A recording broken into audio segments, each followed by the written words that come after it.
And it's fall basketball fans. Time for NCAA men's basketball here on the TrogCast. This is Jeff Zink with the trusty Jim Reaker on the other end, and we're ready for another exciting season of NCAA men's basketball. Jim, how you doing? It's been a while since we've been on the air, even though we've been in touch. You want to tell the folks what you've been up to? Enjoying the fall. I've been traveling the last 6 months basically, and ready to settle back in for the winter for another college basketball season. I was just thinking, last year we were sitting outside when we did this first preview show, and today we would not want to be outside here in Cincinnati, Ohio. It's a little cold, it's a little wet, but we're ready to go. Basketball season right around the corner. Yeah, Jim, you have been on the move. Gained a daughter-in-law, moved a son out to the West Coast, had a couple trips out there. You're Facebook friends with Jim. You've seen most of the United States. But we're ready now for basketball. It seems like it wasn't that long ago that the Tar Heels were raising the trophy to be the 2017 champions, but now it's a whole new season. We've got some new faces. Old faces moved along, but Jim, I don't think we can start talking about the new season and talking a little bit about the off season. And of course, what has really focused everybody in the last month or so is the FBI probe into recruiting and its fallout. So we'll take it to you and give us your thoughts on what's happened there. Well, it's really troubling that these accusations have been made of bribery, and some of the programs and men are in trouble. You know, the program that really is going to be hit, I believe, and just be distracted. We don't know. When the FBI does these things, they come out with information and then it's quiet for a while, but it leaves everybody wondering and talking. But of course, Rick Pitino fell victim to it. He wasn't implicated initially, but his program was, and they of course took the move to remove him from coaching, and then you got Arizona, Auburn, Oklahoma State, and USC who had assistant coaches implicated, and I just feel like that's going to have a black cloud for those programs too. They're going to be distracted. The questions are going to arise, and again, you just never know when the FBI is going to drop another bomb of information or maybe even further indictments or implications, and it's just what you don't want to see in college basketball. After a year, we talked about a lot the one and done. I'm almost to the point where I think they should almost do away with the one and done. If these kids want to go to the pros and make their money or take their shot at it, let them be, just like every other 18, 19-year-old coming out of high school. Let them try it. And some people think it'll hurt college basketball. I don't know if college basketball can be hurt. It's just such a great game and America's pastime, I think, in the winter. So that's kind of my thoughts on it.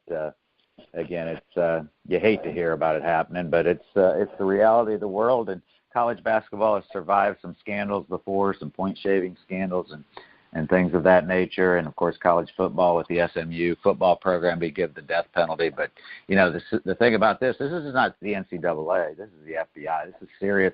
I even read that some of those assistant coaches might be facing 80 years. That's sad that it's gotten to that point. Well, a couple of things I'll lead on. One, we talked several times last year about fixing whether it's a tournament or the one and done or whatever it is. And I'm with you, too. You almost got to do away with the one and done with this caveat. If they're recruited or if they come, and this is the thing for a lot of those young men, it is a way to just make money, and some of them don't need the money, but some need to help their families, is if somehow the NCAA could ensure their education. I mean, yeah, they're not going to be playing basketball, but if in there somewhere, or the NBA in their first contract says they're going to set aside money so they can go back to school when their NBA career is over. Some of them are going to make millions, and some of them are going to wash out. And I think that's the main thing against the one and done. There's going to be people like Alonzo Ball or Larry Markin, who we'll talk about in a little bit. Yeah, they're going to make the rosters, but it's those kids that think they're going to make it that would be better off in a year or two to school. That's my thought there. Here's my other thought. and it's been the thought of a lot of people, which is, why did it take the FBI to expose this? You mentioned the NCAA not being the NCAA, it being the FBI. If it's deep enough that a federal agency has to look into this and in bribery charges, how much does that show that the NCAA is pretty much neutered when it comes to policing its own? Yeah, that's a good point. And you bring up, and here's the other point, I mean, NCAA, the way they deal with professional baseball, I mean, maybe they should look at that model where, you know, they get 2 years to be drafted, and, you know, they can actually, go into college for 2 years and then be drafted again by another team. Maybe they ought to look at some model like that. But again, I just think the underlying cause of all this is just there's so much money out there, and the one and dones, the kids coming out of high school that, you know, people want to latch on to because they know they're going to make a lot of money. That's true, too, and it also makes you wonder, and this isn't a new thing. I remember being back in the 1970s, we faced the same thing, and that's the influence of the travel teams and the AAU. You're seeing it in many more high school sports where kids aren't playing for their high school teams, or they know they're going to get more recognition from these travel squads in the AAU, and that's where a lot of the issues with money and also, you know, coaches coming on board and things like that come from. So it'll be interesting to see where the FBI probe goes, but I'm with you. There's, you know, only one of the shoes has fallen. Yeah, Rick Pitino lost his job, but that was, not just due to this. There were a series of things that caused Pitino to be out in Louisville. But you've got to wonder if, and we'll talk about this in a minute when we talk about coaches on the hot seat, if it's going to affect some of these other coaches down the line. Well, that brings us to something, in the new season, there were some surprises and not some surprises when it came to the NBA draft. Some people that we knew were going to jump off and take away, but then there were some that decided, hey, I'm going to come back to the NCAA, maybe do my senior year or sophomore year or whatever it was. So who do you think are some of the stars we're really going to miss from the NCAA season this year, and who are the ones that were surprised that sort of came back? Well, the ones that have gone, and, of course, you got Lonzo Ball, and if you don't hear about him in the news every day, you're not watching the news because his father makes sure he's in the news. And he's, of course, had kind of a slow start, but we'll see how that works. Really, Luke Kennard, the Ohio boy, Franklin boy, we were just up at Franklin doing a football game the other night. I saw where he had 26 points against the Pistons. I think he's going to do well. Bam Adebayo, I won't have to say that anymore. He was picked up by the Heat out of UK. Ben Simmons, again, there again, we discussed him a lot last year. Probably somebody that probably would have done fine in the NBA right out of high school. He's with the 76ers. I think he is a better NBA player probably than a college basketball player. He, his team didn't do all that well. Of course, we talked a lot about him not supposedly even going to class because once he knew he was going to be eligible the second semester, he knew he was going to be gone. Jason Tatum, of course, with the Celtics out from Duke. Josh Jackson from Kansas going to the Suns. Justin Jackson from North Carolina with the Kings. Malik Monk with the Charlotte Hornets. The biggest surprise, I think, nationally was Miles Bridges from Michigan State. And if you just saw recently, ESPN just put out a lot of their experts picking their national champion. And I think based on the fact that he's coming back, a lot of them picking him as player of the year, and the Michigan State Spartans being national champions of the year, they got I think the most votes of the experts on ESPN.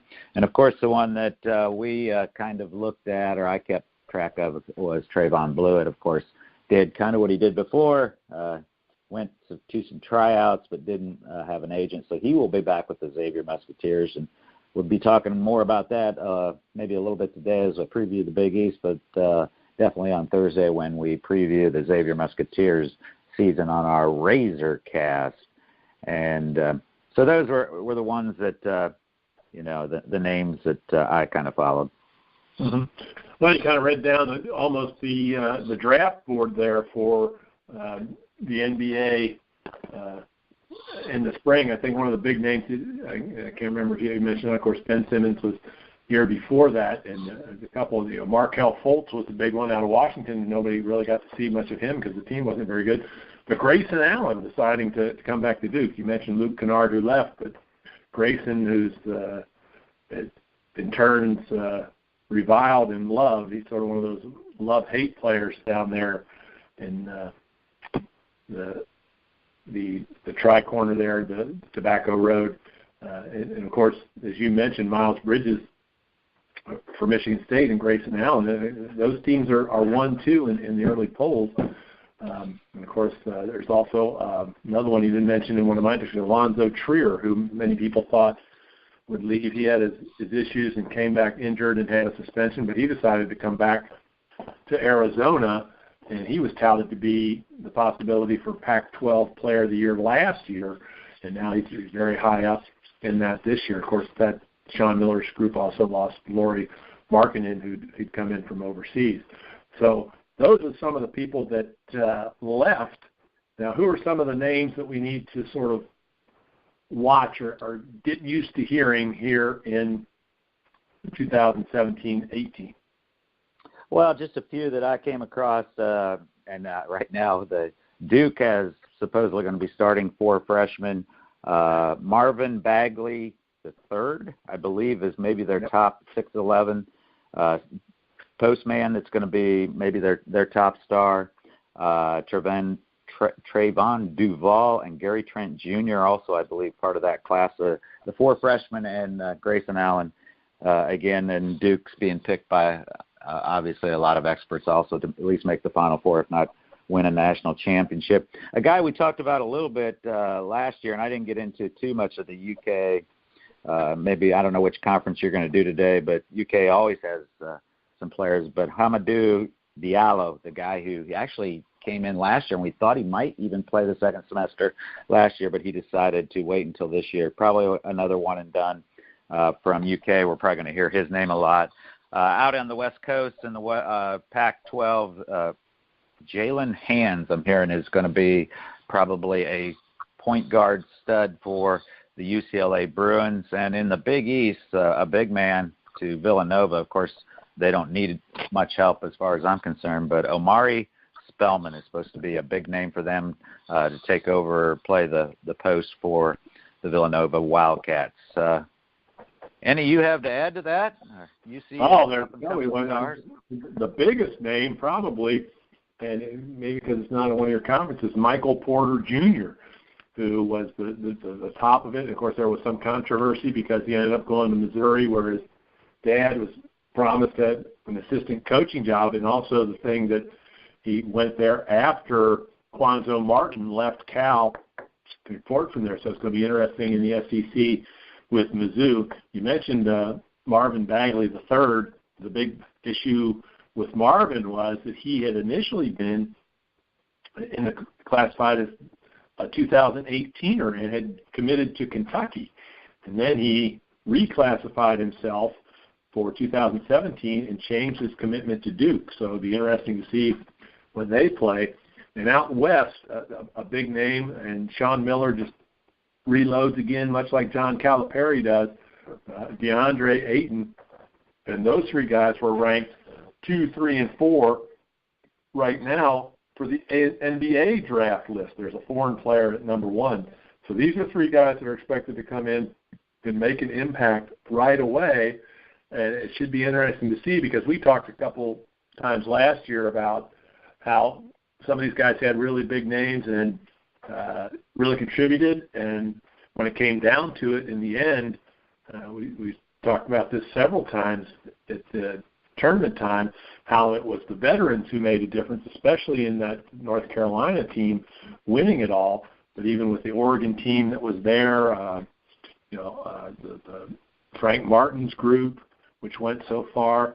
So it'll be interesting this year to see how much of an impact these guys have, especially when you mentioned, Ben Simmons from 2 years ago, who didn't really do much for LSU, and Johnny Jones has lost his job. And then Markel Fultz, who went to Washington, and now Lorenzo Romar's lost his job.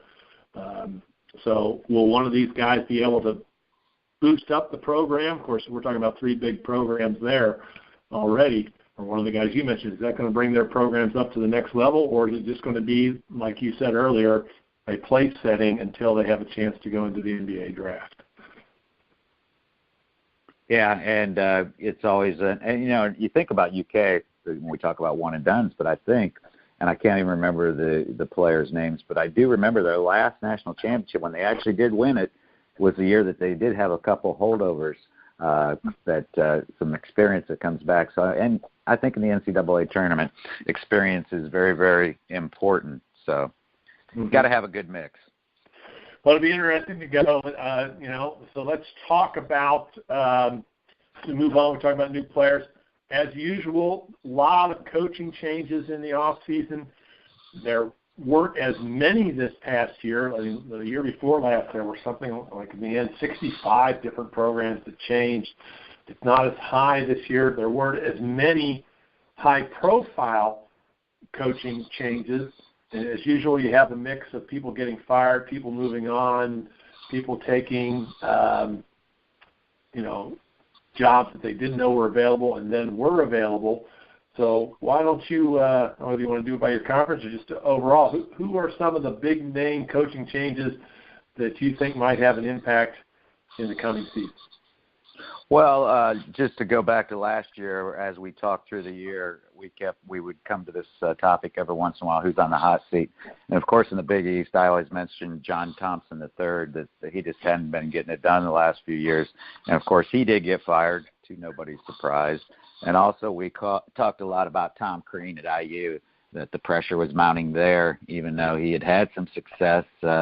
Just didn't seem to make the IU fans happy, and really part of the problem, I think, was not getting the Indiana recruits. A lot of those were leaking out to other programs around the country.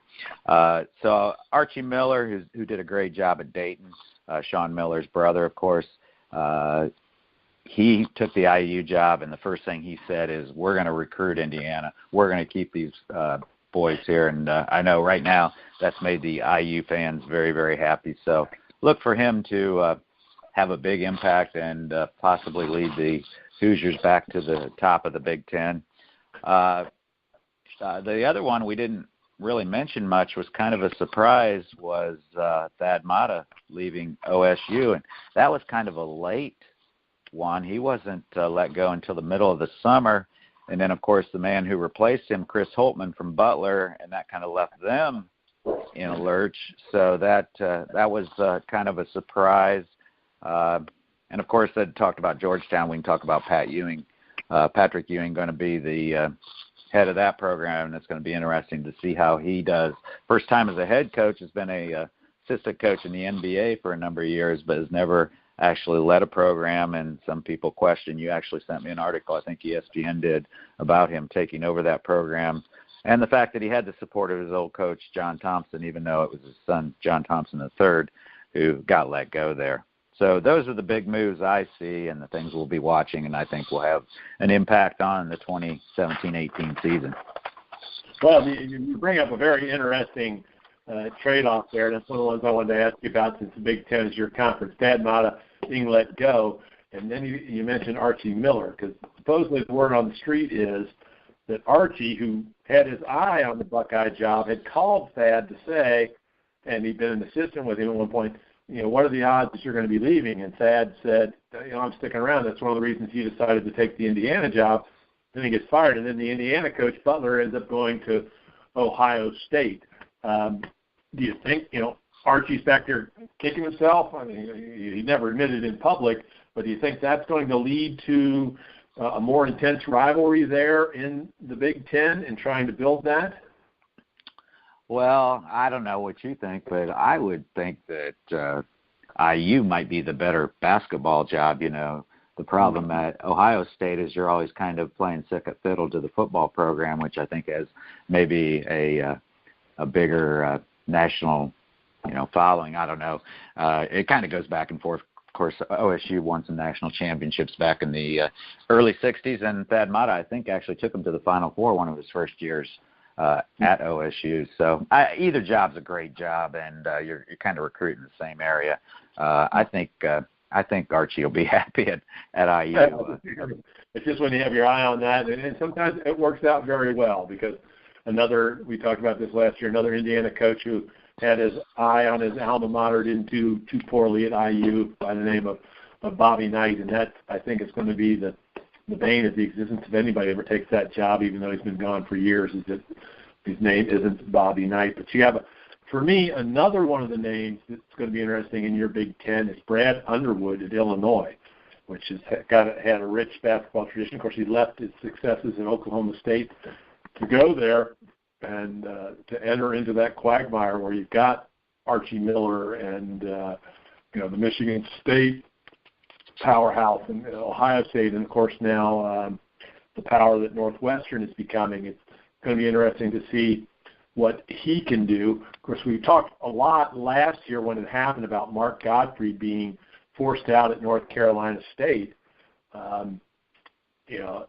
But they were able to go out and get Kevin Keats from North Carolina Wilmington, who made a fantastic tournament run. So it'll be interesting to see if he can keep the Wolfpack faithful from knocking down the door. We also mentioned, who knows what's going to happen. You mentioned Butler. They were able to go out and get LaVall Jordan from Milwaukee, which had a great postseason as well. And, of course, Lorenzo Lamar out at Washington and Johnny Jones at LSU. To see that, and one of the ones I'll come back to a little bit later, it was last year, but it was one of my picks, was Western Kentucky, and Rick Stansbury. It's his second year, but he had a hell of a recruiting class. But, again, a lot of them are just shuffles of guys moving around. I think one of the most interesting moves, I don't know if you follow it or not because it's not that big a state, but you were there just this year, was Paul Weir moving from New Mexico State to New Mexico. So right in,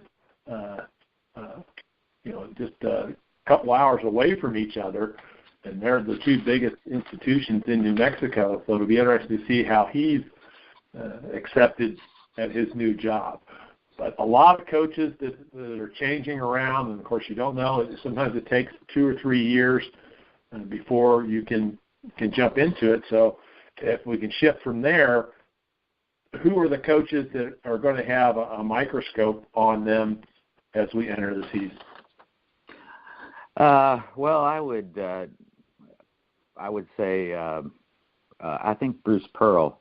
And now he's got the scandal hanging over him. And, of course, he had some, I can't remember, but he was at Tennessee, remember, and some things happened there, and he was let go. And his success has been, I think, kind of lukewarm. And, again, we're talking about probably a school that values football more over basketball, but I just get the feeling that he might be on the hot seat if he doesn't come up with a good season. But other than that, and here, let's go back a year. Remember who we were talking about this time last year was Steve Alford out at UCLA for 2 reasons. We talked about him a lot. Number one, maybe he was on the hot seat because he was coming off a so-so year, but they took care of that, of course, with Lonzo Ball and I can't remember the other, Leaf. Was that his name that had a good season out there, and they had a good season? And we also talked about him possibly being an IU candidate, of course, because he's from IU, but, of course, that never came to fruition. So, other than that, I don't really know of anyone that I think is really in trouble. I kind of looked through and, not a lot of talk in that right now. Of course, names will start to come about as maybe seasons don't progress as their fans hope. Well, you mentioned it earlier, and it's hard to mention again, but anybody who was tainted by this FBI probe, and there's some big names, even though we're basically focusing on assistants, but the people that got trapped in that, Sean Miller, and these are big names and big programs. Andy Enfield from South Carolina, Brad Underwood, even though it was one of the assistants at Oklahoma State before he moved to Illinois. You mentioned Bruce Pearl. Any of those, if you find out, further on that they were more involved or did know what their assistants were doing, that's going to turn up the burners. I think one of the ones that made the smartest moves was Jim Larinaga at Miami, who basically came out and said, "I'm one of the coaches in that probe. I'm coach number 3." But came right out to put that out there for the Miami faithful, and he's had success at George Mason as well. I'm with you. Most of the rest of them, there's not much in terms of the big name there are a couple in my conference. Brad Rennell hasn't had the success at Clemson that you need to do in that conference. Keep going. Hasn't been to the NCAA when you're being paid millions of dollars in a program like that. Of course, it's another one of those football schools. They just won a national championship and are doing well. And Mark Fox at Georgia could be in trouble. He's only about 500 in SEC play, and that just doesn't get it done at one like that. And then one of the names on the list is a former UNC guy, Jeff Lebo, who's moved around a little bit, but at East Carolina, not getting it done. So it'll be interesting to see. I'm with you. You got to wait until you're into the middle of the season, and that's when a lot of this will come up. But the reason to talk about it now basically are the off-season shenanigans that have caused some of those coaches to sort of look at their program and say, hey, what have we done? Okay. So let's shift a little bit here to just for a minute, because I think we're not too far apart. I sort of say at this part of the year, rankings, schmankings, you don't know until you sort of get into middle of conference play really who's there. But looking at the top 25s as they've come out, whether it's the AP or the coaches poll, are there any real surprises in there to you? Not really. The only one, it's the usual suspect, so to speak, at the top, and there's not too many surprises. One, and I kind of again, as we get back into basketball season, you have to remind yourself of things that happened last year. But the one school that everybody's kind of looking at to do really, really well this year, I guess they didn't lose anybody, is Wichita State, and with Greg Marshall. And did they move leagues? Did they move into the American? I thought I might have maybe read that somewhere. They did. They moved from the Miami Valley into the AAC. But it's fine. So seeing them in the top 10, it kind of caught my eye. But other than that, it's pretty much who you'd think it would be. Mm-hmm. Well, yeah, and I think you've got to vote on that. You're right that the Shockers have moved into the AAC, where they're going to run into traditional powerhouse, the Cincinnati Bearcats, and there's a couple other teams in there. SMU had a really good one, but Greg Marshall was going to have that team in the top 25, no matter what their conference was. They're hoping that a tougher conference schedule is going to get them to the next level. Yeah, I don't see anything in there. It's just a matter of questioning who you would put where, and you're not going to know until you really get into it. So we'll just play that far. We're not going to spend a lot of time on it. No huge surprises. I'm sure there's people in the faithful out there saying, why aren't you arguing that Xavier should be ranked ahead of Cincinnati, or that Minnesota should be higher? We're going to let the games play themselves out and see where they are. Like I say, this will become more of a discussion around the end of January, when they have gone through their cupcakes in the preseason, go from there. But we're going to give us a little time. We'll do the other two next week, but as usual, Jim and I will divide up the big conferences. He's going to take the Big East, the Big 10, and the Big 12 again this year, and I'll have the ACC, the SEC, and the Pac-12. So why don't you give us a little bit of a preview of what to expect on one of your conferences? Well, I'm going to talk about the Big East. Of course, I know a lot about the Big East, follow the Big East and Xavier. Actually, I was going to point out all the experts at ESPN picked their Final Four and their national champion, and I was just scrolling through it. They probably have about 25 here, and most of them are Michigan State. There's a few Dukes, and there's a few Arizona. But Xavier, and I thought, who in the heck picked Xavier to win the national championship? Well, it's our old buddy from IU, Tom Crean, who's now not a basketball coach, but a basketball expert. So I don't know if that's a good thing that he's picking the Musketeers to win it all.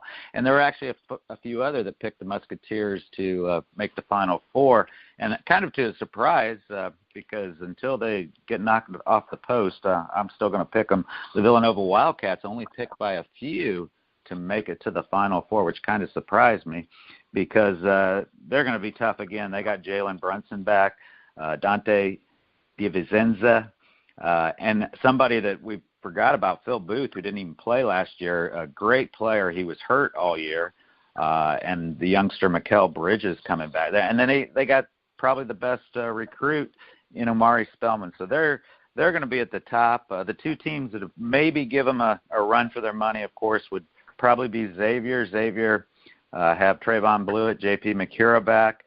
They picked up a fifth-year senior from Green Bay in Karam Cantor, who's going to be a big man. It's going to help them out. And Tariq Jones, I think, is going to have a great year inside. And they had the best class they've ever had coming in, 5 top, I think they were all 4 stars. Maybe one was a 3-star.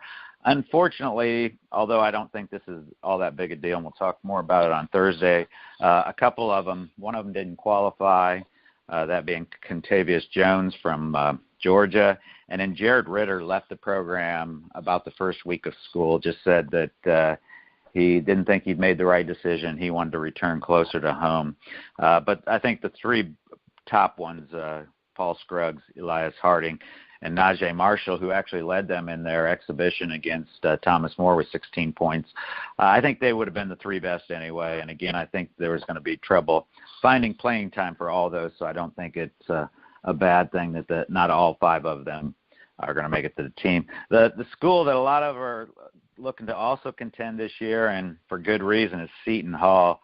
They have Angel Delgado, who I think was close to leading the nation in rebounding last year. He's back. Desi Rodriguez, that's a name. It's like, how many years has Desi been there? And Kadeen Carrington. Those 3, I think, have been starting maybe since they were freshmen. They might be 4-year starters.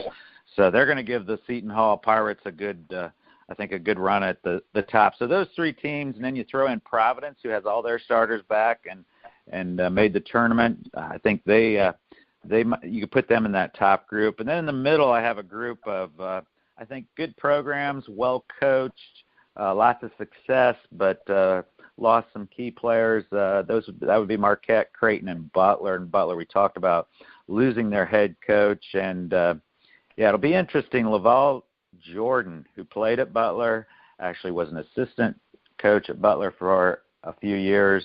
He then went to Iowa and Michigan as an assistant. Last year he was at Milwaukee, didn't have a great year, but did lead them to the finals of the Horizon Conference tournament. So it'll be interesting to see. They, again, were kind of left in the lurch that was a late loss when Holtman went to OSU. But they won the Butler guy. There's a saying at Butler that we do it the Butler way, and, of course, we can't argue with it because the Butler way has been pretty successful for the last 10 years or so, of course, making it to 2 Final Fours, actually to 2 national championship games. But, again, they've lost some big players, so it'll be interesting to see how they do. At the bottom, I put St. John's. Now, maybe Chris Mullins. If they do not progress and make it near the top, maybe people are going to start questioning him because he does have some good players. Remember Shamari Pons and Marcus Lovett, the 2 freshmen last year who were their leading scorers. It'd be interesting to see how that all goes because, again, I think the pressure will start to mount, especially when you're in a media place like New York City, on Chris Mullins. And at Georgetown, I think Patrick Ewing has got his work cut out for him to get that program back to where the alumni want it. But I'm glad they gave him a chance. I think he's a class person. I was reading about and forgot about all the pressure he went through back when he was the top number 1 pick coming out of high school from Boston, and he chose Georgetown, which at the time really wasn't a basketball power, but John Thompson was working toward it, and he actually started, I think, the tradition there that followed for many, many years, and John Thompson, and he led them, I think, to 3 national championship games and won one of them and lost one of them, of course, to the Villanova Wildcats when they had that unbelievable performance. He'll obviously get a few years there. It'll be interesting to see how he does.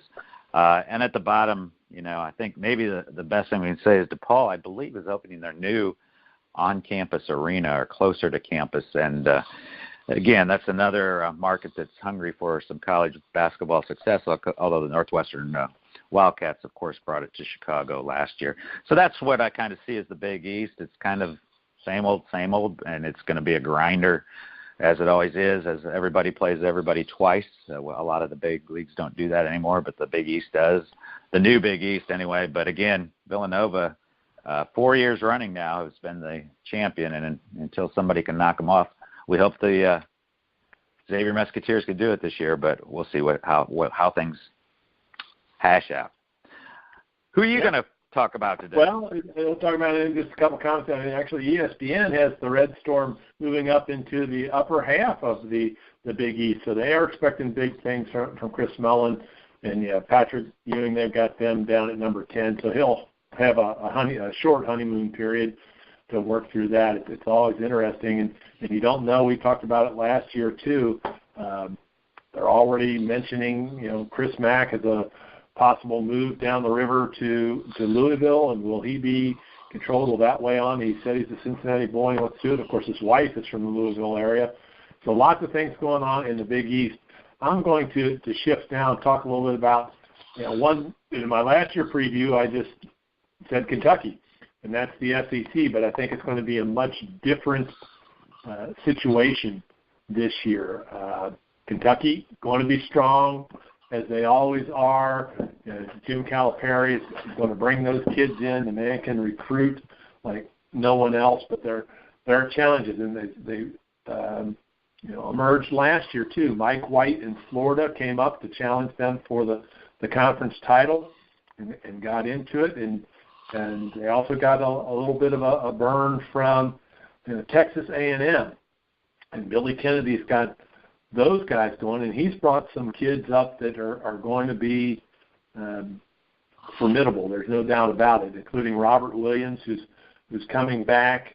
He was looking at a line of 11-9, 8-2 with 2.5 blocks as a freshman last year. Unfortunately, he's suspended for the first 2 games due to team infractions. And we'll talk about that in a minute. One of the first games they have Tyler Davis. But I think the team to watch this year coming up in the SEC is going to be Alabama. Avery Johnson, who's been down there for just a couple of years, came in from the NBA, has brought them up, has one of the strongest recruiting classes in 2017. He's got 5 top 100 recruits coming to his program. Of course, Calipari's got 8, as often happens. But Avery's got a couple kids coming in, a couple 5-star guards, Colin Sexton and John Petty, which are going to make a difference there. And, of course, the biggest name coming into the SEC, we've already mentioned, is Michael Porter Jr., who, and this is, he was going to go to Washington and then changed his mind, especially when Mizzou hired his father as a coach. Of course, you got Quanzo Martin coming in there too. So what can he do with he was the number 1 prospect in the country. Is it going to be a situation where Quanzo Martin coming from Cal combined with Michael Porter Jr. is going to move that program up like we said earlier, or is it going to end up being like a Markelle Fultz at Washington or a Ben Simmons in LSU where he's just place setting until they can get somebody else? But they also have a Blake Harris coming in and Jeremiah Tillman, who came in late into the program. But it's going to be a battle between the traditional power, Kentucky, with some of the other dogs nipping at their heel. I'm with you. The coach there that's in trouble is probably Bruce Pearl. We've already gotten rid of Gottfried at North Carolina State. But I can easily see 7, maybe 8 teams at the end going to the NCAA at the end. And we talked about that. This was a conference we thought was going to be weak, and they perked up there at the end. The guy I feel for, because there's going to be so much pressure on him, might be Frank Martin from South Carolina, because he had such a great run with those older players, but he's lost some of his big names, and so he's going to have to rebuild, and it's not as easy to get those people coming to South Carolina. And we're hoping that we can see what Ben Howland can do at Mississippi State. He's the old UCLA coach, and he also did a great job at Pittsburgh. Let go. So a lot of fresh faces. It's going to be interesting come conference time. What it's going to come down to could be Florida in the mix, Kentucky, Texas A&M, or maybe Avery Johnson's going to get them there this year. So we'll talk about the ACC and the Pac-12 next week, and a lot of things coming from that. Should be much more interesting year in the SEC, at least here at the beginning, than we thought it was going to be last year. Your thoughts? Well, yeah, I just from a general view, it doesn't seem to be as much noise around the Kentucky recruits as there was last year with Malik Monk and Adebayo, and there was another one that was big time talked about all the time. Just haven't heard that, especially where we are so close to the program. You usually start hearing a lot of that. Maybe I've just been staying away from UK fans. I don't know. But just doesn't seem to be the buzz that there was last year. So it'll be fun to see. That might be it. Pressure's off. Of course, the season officially opens on Friday. One of the big games there is number 25, Texas A&M is going to take on number 12, West Virginia, Billy Kennedy versus Bob Huggins. And this is part of the Armed Forces Classic sponsored by ESPN. They're actually playing that game at Ramstein Air Force Base in Germany. It's a thing they've done every year. So that's an early season battle right there. We'll get to see what Texas A&M's like. Of course, they just said Robert Williams will be suspended for that game. Of course, as always, Bob Huggins is going to bring back a tough defense, which is going to center on Javon Carter, who was the Big 12 Defensive Player of the Year. So on that one, I'd have to lead toward the Mountaineers. And then on Tuesday, I'm going to jump right into it with the State Farm Classic.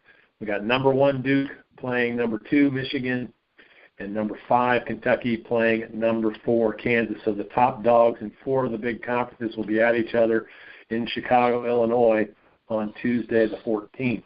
So anything you see there, Jim, that's interesting to you? Well, in that first game, I'd have to go with the Mountaineers, and I think I just saw where Bob Huggins just signed a 4-year extension. So I think he's found his place there, and if I recall, I haven't done my research on the Big 12 yet.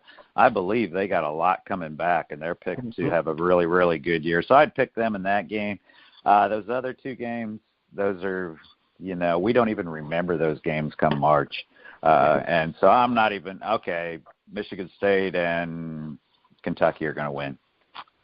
Yeah, it's just nice to have it jump off, and just to say these are the things that are going on, and get the big names. Then they'll go into the cupcake schedule, and then they'll get tougher other ones, and we'll follow some of those as we go through. So we're glad that we're back to basketball, and as Jim said, we'll be on Thursday with our Razor class, which is all about Xavier University basketball and a lot about the Big Ten. But before we leave you today, we always will end it. I'm sure Jim has something he's going to try to stump me with our trivia and tidbits. Well, also you wanted to ask me, we talk about the team that people are going to be talking about in March. Did you have one? I got one. That's not one of the big. That wasn't on the agenda, so I didn't prepare for it, but go ahead and talk about who you're looking at there. Well, you remember last year I picked the Indiana IU Fort Wayne team, the Mastodons, and we talked about them a lot. They, of course, pulled a big upset defeating IU on their home floor early in the year, but they kind of fizzled out and didn't even make the tournament. But here's a team to watch that I think maybe we'll be talking about come March, one of our mid-majors that nobody follows through the year. And I'm going to talk about a team close to us, the NKU, Northern Kentucky Norse. Remember last year, they made a run through their tournament, the Horizon, and won it. Went to the big dance, actually ended up playing UK in their first game, only lost by 7 or 9 points. But I think they got things going. They got a great arena over there. Of course, the UC Bearcats going to be using it again. At the end of their season last year, they won 12 of their last 14 games, including the Horizon tournament. And they have Drew McDonald. He is the preseason player of the year pick for the Horizon. So I get a feeling that that rocket ship's just going to keep taking off. I think they're in a better conference. Of course, last year was the first year they could go to the NCAA tournament, and they did qualify by winning the Horizon. But if you recall, they started out, I believe it was in the A10, or not the A10, the Atlantic Sun Conference. And those schools were kind of down south, and a lot of them in the Florida area, and it just wasn't a very good fit. And I think now the Horizon League with a lot of Midwestern teams, Milwaukee, Green Bay, I think that's a better fit for them. And I look for that program to just keep getting better, and I look for them to be back in the NCAA tournament and possibly maybe being a big upset winner this year. So we'll talk about that in March when we go. Remember when I said back in November? So you want your trivia? Well, we'll talk about it next week, but I'm going to stick with my Western Kentucky Hilltoppers, who Rick Stansbury's got going. Maybe I was a year ahead of time. We can talk about that, and when we talk about the other conferences next week. But yeah, go ahead and hit me with your trivia. Trivia. Well, we talked about Patrick Ewing being the new head coach at Georgetown, and of course his mentor was John Thompson. Actually, John Thompson Jr. That is the John Thompson most of us know, the great coach that took him to the national championship. But here was something I didn't even know, but I thought, I wondered because I read that I knew he had. I didn't know where John Thompson had played college. Do you know where John Thompson Jr. played his college career? Actually, he won an NIT championship in 1963 with this school. Did you say NIT? Yeah. Because it wasn't 63 when that's when UC lost to Chicago team Loyola in overtime. If I remember correctly, I think it was up in that same area. It's a Big East team. I think was it Seton Hall or Providence, Boston College, one of those guys. I know you took three guesses, and you got one of them right. Yeah, it'd be Providence College. That's where John Thompson played. And again, 63, they were the NIT champions, and then in 64, they actually played in the NCAA. And then he actually also played 2 years in the NBA. You know who he played for in the NBA? Oh, that was not that hard. He was a Celtic man. He played for the Boston Celtics. Yeah, he got to back up Bill Russell. He talks about that a lot, how he backed up Bill Russell. Yeah. All right, you're off to a pretty good start. You understand Jeff has ways of either getting clues or giving me four answers and make sure that he gets one of them right. So, but a good start. Well, I'm just the fact that this one was pretty straightforward. But by the end of the season, it'll be a labyrinth of 14 different layers of questions that I'll have to get through. So we'll figure it out as we go along. My last little tidbit was just for you, to say, what if I told you that in today's world there was a pitcher with a 15-12 record in the major league who threw 208 innings and had a 2.42 ERA? Would he be one of your Cy Young candidates? No, but he probably is. Yeah, well, he wouldn't be today, even though some of those numbers are okay. But I'm taking back about 40 years because it was just yesterday that the first time they named a relief pitcher, and it was Dr. Mike Marshall, who had a doctorate in kinesiology, and that was his record. Can you imagine that? 15-12 with 208 innings as a relief pitcher. Set the record then of pitching in 106 games. Was the first pitcher to ever pitch in more than 100 games in the modern era.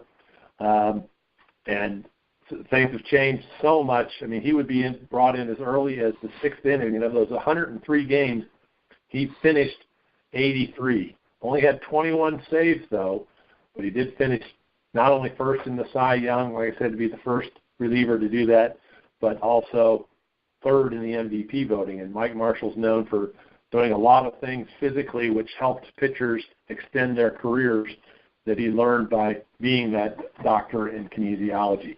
So a lot of things have changed in 43 years in baseball and in college basketball, and we'll be covering all of that next week at this time with our second TrogCast of 2017-18, and join us on Thursday when we will be starting our Razorcast focusing on Xavier basketball. All right, Jim, you ready to go then? We all done for this broadcast?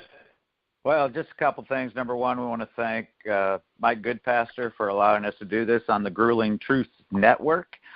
We appreciate that. And also, we probably, if we have any new listeners out there, the name of this, our college basketball, we call the TrogCast, and we call it the TrogCast because we are two really old guys. T-R-O-G. Just talking college basketball. That's all right. Right. Until I'll see you Thursday, Jeff, when we'll be talking on our Razorcast. We'll talk about that a little bit with our specific focus on the Xavier Musketeers and their 2017-2018 season. All right. See you then. All right.